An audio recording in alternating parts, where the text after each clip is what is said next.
అందరికీ నమస్కారం. అమ్మ మాట అమ్మాయి బాట ఛానల్కి స్వాగతం. కథ చెప్పుకుందామా? బంగారం పిచ్చి. తల్లి వెంట గుడికి వెళ్ళిన రవి దేవుడి దర్శనం చేసుకొని బయటకు వచ్చాడు. తల్లి ఇంకా గర్భగుడిలో ఏవో అర్చనలు చేయిస్తోంది. కొత్త చెప్పులు కాజేయాలని గుడికి వచ్చావా? నిన్నీ గుడి దగ్గర ఏనాడూ చూడలేదు అంటూ ఒక అమ్మాయి నవ్వుతూ రవి దగ్గరకు వచ్చింది. రవి ఆ మాటలకు తెల్లబోయాడు. అలా తెల్లమొహం వేశావేమిటి? రఘు కనిపిస్తే వెంటనే పంపమని మీ నాన్న చెప్పాడు అన్నదామె. ఆ అమ్మాయి తనను ఎవరో రఘు అనే అతడు అనుకుంటున్నదని. రవి, మా నాన్న మా చిన్నప్పుడే చనిపోయాడు, నేను రఘును కాను, పొరపడుతున్నావు అన్నాడు. ఆమె ఆశ్చర్యంతో రవిని తేరపార చూస్తూ, ఏమిటి, నా కళ్ళను నేనే నమ్మలేకపోతున్నాను, నువ్వు అచ్చం రఘులా ఉన్నావు, మీరు ఒకరినొకరు చూసుకుంటే అద్దంలో ముఖం చూసుకుంటున్నామనుకుంటారు అంది. అచ్చం తనలాంటి వాడు ఇంకొకడున్నాడన్న సంగతి విని రవికి చాలా కుతూహలం కలిగింది. ఆమె రవిని తన ఇంటికి తీసుకుపోయి గదిలో ఒక కుర్చీ చూపిస్తూ, ఇలా కూర్చో, ఇప్పుడే రఘును పిలుచుకువస్తాను అంటూ బయటకు పోతూనే చప్పున గది తలుపు మూసింది. ఆమె రవికి కిటికీలో నుంచి ఒక కాగితం కలం అందించి, ఇప్పుడు నువ్వు నా ఖైదీవి, ఈ కాగితం మీద నేను చెప్పినట్లు రాయి, అప్పుడు మీ అమ్మకి ఎలాంటి ప్రమాదమూ జరగదు అన్నది కరుకుగా. రవి విస్తుపోతూ, నువ్వెవరు, నన్ను ఈ గదిలో ఎందుకు బంధించావు అన్నాడు. ప్రశ్నలకు సమాధానాలు రావు, ఓ నేను చెప్పబోయేవి రాయి అంటూ ఆమె గట్టిగా కసురుకుంది. రవి ఆమె చెప్పినట్లుగా తల్లికి తను క్షేమంగా తిరిగి రావాలంటే ఈ ఉత్తరం తెచ్చిన అమ్మాయికి ఉన్న నగలన్నీ ఇవ్వవలసింది అని రాశాడు. ఆమె ఆ కాగితం తీసుకొని ఇంటికి తాళం పెట్టి వెళ్ళిపోయింది. ఆ అమ్మాయి గుడి దగ్గరకు వెళ్ళేసరికి రవి తల్లి అతడి కోసం దిక్కులు చూస్తోంది. ఆమె రవి తల్లిని సమీపించి కాగితం ఆవిడ చేతికిచ్చింది. ఉత్తరం చదివిన రవి తల్లి ముఖం పాలిపోయింది. నగలన్నీ ఇవ్వమని రాశాడు, అన్నీ ఇంట్లోనే ఉన్నాయి, ఇచ్చేస్తాను, నా కొడుకు మాత్రం ఎలాంటి హాని చెయ్యకు అన్నది వణుకుతున్న గొంతుతో. రవి తల్లి ఆమెను ఇంటికి తీసుకుపోయి ఎనపెట్టె ఉన్న గది చూపి, నీకు కావలసిన నగలు తీసుకో అని వాకిలి దగ్గరకు పోయింది. ఆమె ఎనపెట్టెలోని నగలన్నీ మూటకట్టుకొని లేచి చూస్తే గది తలుపు మూసి ఉంది.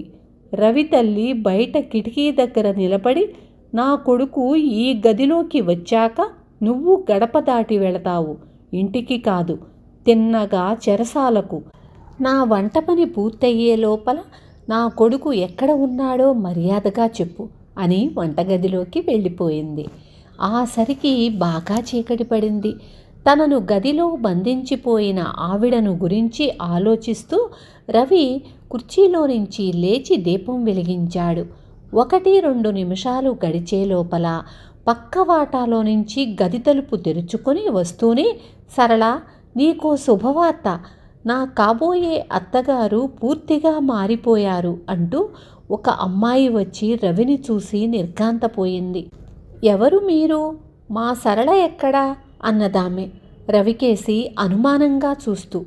మీ సరళ నన్ను గదిలో బంధించి మా అమ్మగారి నగలు దోచుకునేందుకు వెళ్ళింది అన్నాడు రవి వెటకారంగా.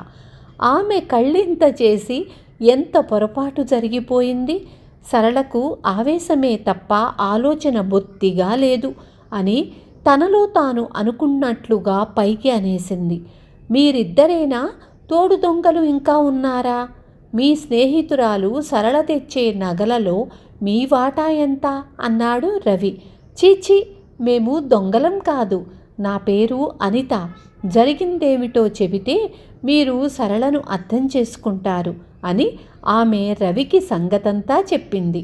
సరళ, అనిత చిన్నప్పటి నుంచి ఒకే ఇంట్లోని పక్కపక్క వాటాల్లో పెరిగి పెద్దవాళ్ళయ్యారు. సరళ మంచి చొరవగలది, ధైర్యస్తురాలు. అనిత తండ్రి వైద్యుడు, తండ్రి దగ్గర వైద్యం నేర్చిన అనిత ఆయన పోయాక స్వయంగా వైద్యం చేస్తూ తల్లిని పోషిస్తున్నది. 4 రోజుల క్రితం సరళ తల్లిదండ్రులతో పాటు పొరుగురిలోని బంధువుల ఇంటి పెళ్లికి వెళ్ళింది. ఆ సమయంలో అనితకు పెళ్లి చూపులు జరిగాయి.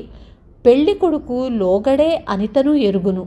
అతను రోజూ తల్లిని వెంట పెట్టుకుని గుడికి వెళతాడట. గుడి ఆవరణలోని తోటలో మందులకు పనికి వచ్చే ఆకులు మూలికల కోసం తరచూ వెళ్ళే అనితను చూసి వివాహమాడాలనుకున్నాడట. అయితే అనిత మాత్రం అతన్ని ఇదే మొదటిసారిగా చూడటం. అతని తల్లికి తగని బంగారపిచ్చి, పిల్ల మెడలో కనీసం 10 తులాల బంగారం ఉంటే తప్ప ఈ పెళ్ళి జరగదు అని ఆమె అనిత తల్లికి చెప్పేసింది. అనిత ఒంటి మీద అరతులం బంగారం కూడా లేదు. సరళ బంధువుల ఇంట పెళ్ళైపోయాక ఆ పల్లెలో ఏమీ తోచక ఒంటరిగా ఆ ఉదయమే ఇంటికి తిరిగి వచ్చింది. అనిత ద్వారా పెళ్లి చూపుల సంగతి తెలుసుకొని మాయదారి బంగారం కోసం బంగారం లాంటి కోడలిని వదులుకుంటుందా ఆ మహాతల్లి? రోజూ గుడికి కొడుకుతో పాటు వస్తుంది కదా, ఇవ్వాళే ఆవిడకు తగిన బుద్ధి చెబుతాను అన్నది ఆవేశంగా. నీకు పుణ్యం ఉంటుంది, ఇక ఈ సంగతి మరిచిపో అన్నది అనిత. ఇది జరిగిన సాయంత్రం అనిత తన ఇంటి పక్క వీధిలో ఉన్న ఒక రోగికి మందిచ్చి వస్తూ ఉండగా దారిలో తనను చూడవచ్చిన పెళ్ళికొడుకు ఎదురుపడి, మా అమ్మ విపరీతమైన కడుపు నొప్పితో బాధపడుతున్నది, కాస్త వచ్చి చూడు అన్నాడు. ఇల్లు చేరాక అతను అనితను వాకిట్లోనే ఉండమని తల్లి దగ్గరకు వెళ్ళి సమయానికి అనిత తప్ప మరే వైద్యుడు ఇంటి పట్టున లేడు అని చెప్పాడు. ఎవరో ఒకరు తొందరగా పిలుచుకురా, ఈ నొప్పితో ప్రాణం పోయేలా ఉంది అని తల్లి పెద్దగా మూలిగింది. అనిత రానన్నది. మీ అమ్మగారికి బంగారమే ప్రాణం కదా, అదే ఇంత మింగి ప్రాణం నిలుపుకోమన్నది అని అతను అబద్ధం చెప్పాడు. బుద్ధి గడ్డి తిని బంగారానికి కాబోయే కోడలికి లంకె పెట్టాను, క్షమాపణ కోరానని చెప్పి తీసుకురా అన్నది తల్లి. ఈ మాటలు విన్న అనిత కాబోయే అత్తగారి దగ్గరకు పోయి 1-2 ప్రశ్నలడిగి మందు ఇచ్చింది. క్షణాల మీద తల్లి కడుపు నొప్పి తగ్గిపోయింది. ఆమె అనితతో ఆప్యాయంగా, నీ మందు సంజీవిలా పనిచేసింది, లోగడ జరిగింది మరిచిపో, రేపే నిశ్చితార్థం జరిపేందుకు మీ ఇంటికొస్తాం అన్నది. ఈ శుభవార్త సరళకు చెప్పేందుకు అనిత తమ ఇంటి వాటాలో నుంచి తలుపు తీసుకుని సరళ వాళ్ళ వాటాలోకి వచ్చింది. అనిత రవికి ఇదంతా చెప్పి, మీ తల్లి కొడుకులను చూసి సరళ నన్ను పెళ్లి చూపులకు చూడవచ్చిన వారని పొరపాటు పడింది, ఆమెలో పరోపకార బుద్ధే తప్ప స్వార్థం లేదు అన్నది. రవి అనితను వెంటబెట్టుకుని తన ఇంటికి వెళ్ళేసరికి సరళ గది మధ్య విచారంగా కూర్చొని ఉంది. అనిత సరళకు జరిగిన పొరపాటు గురించి చెప్పింది. సరళ బిక్కమొహం వేసుకొని రవి అతని తల్లితో, నా తొందరపాటుకు విచారిస్తున్నాను, క్షమించండి అన్నది. రవి చిరునవ్వుతో సరళకేసి చూస్తూ, నా కాబోయే భార్య చొరవ ధైర్యం కలది కావాలని నా కోరిక, వీటికి తోడు మంచి తెలివితేటలు కూడా అవసరం. ఏడాది తిరగకుండానే ఈ విషయంలో మా అమ్మ నిన్ను సానబట్టగలదు, అభ్యంతరం లేకపోతే నిన్ను పెళ్లి చేసుకుంటాను అన్నాడు. నాకు చొరవ ఉంది, మీకది బొత్తిగా లేదు. తలుపు బిగించి అడగ్గానే ఉత్తరం రాసి ఇచ్చిన పిరికివాళ్ళు మీరు అన్నది సరళ. నువ్వు కొత్త దొంగవని అనుభవం లేని నీ ప్రవర్తన వల్ల గ్రహించాను. నీ తోటి వాళ్ళు ఏపాటి రాటు తేలిన దొంగలో తెలుసుకునేందుకు నువ్వు చెప్పిన విధంగా కాగితం రాసి ఇచ్చాను. నేను రక్షక భటాధికారిని అన్నాడు రవి. ఇకనే మనం చిన్నప్పటి నుంచి కోరుకున్నట్లుగా ఒకే ముహూర్తంలో ఇద్దరి పెళ్ళి జరగబోతున్నది అంటూ అనిత నవ్వింది. సరళ చిరునవ్వు నవ్వుతూ తల వంచుకుంది. విన్నారు కదా, బంగారం వలన వచ్చిన తంట. రేపు మళ్ళీ ఇంకొక మంచి కథతో మీ ముందుకు వస్తాను.